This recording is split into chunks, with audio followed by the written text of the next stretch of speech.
జాతీయ ప్రధాన కార్యదర్శి నారా లోకేష్ యువగలం పాదయాత్ర ఉమ్మడి విశాఖ జిల్లాలో కొనసాగుతుంది.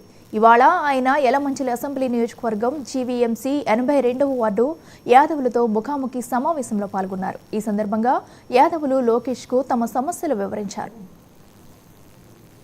తీసుకుంటుంది ఇప్పుడు సైకో జగన్ లాగా ఓడిపోయి సీట్లు మేము బీసీ సోదరులకు ఇచ్చే అలవాటు లేదు స్వామి.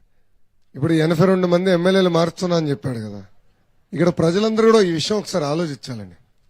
మన ఇంట్లో చెత్త తీసుకుని పక్కోడి ఇంటి ముందలేస్తే అది బంగారం అవుదు కదా, అది చెత్తే కదా.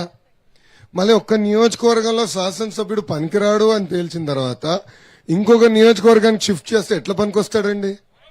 ఇదే నాకు అర్థం అవదు. ఇక్కడేమో వేలాది కోట్ల రూపాయలు దోచేశారు, పక్క నియోజకవర్గం పంపిస్తే ఇంకా 10,000 కోట్లు దోచేస్తారు. ఇదే వింతకుంది.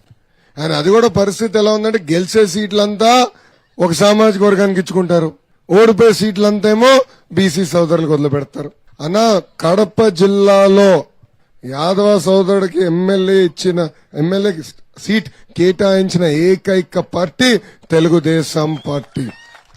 కడప జిల్లాలో కూడా పాదయాత్ర చేసినప్పుడు అక్కడ చెప్పా, యాదవ సోదరులు మీటింగ్ పెట్టినప్పుడు కూడా చెప్పా, యాదవ సోదరుల పైన కూడా పవిత్రమైన బాధ్యత ఉంది, ఐక్యంగా పోరాడాలి, ఇచ్చిన తెలుగుదేశం పార్టీ ఇచ్చిన ఎమ్మెల్యే ఎంపీ సీట్లు కూడా గెలిపించాలని ఈ సభాముఖంగా నేను మిమ్మల్ని కోరుతున్నా.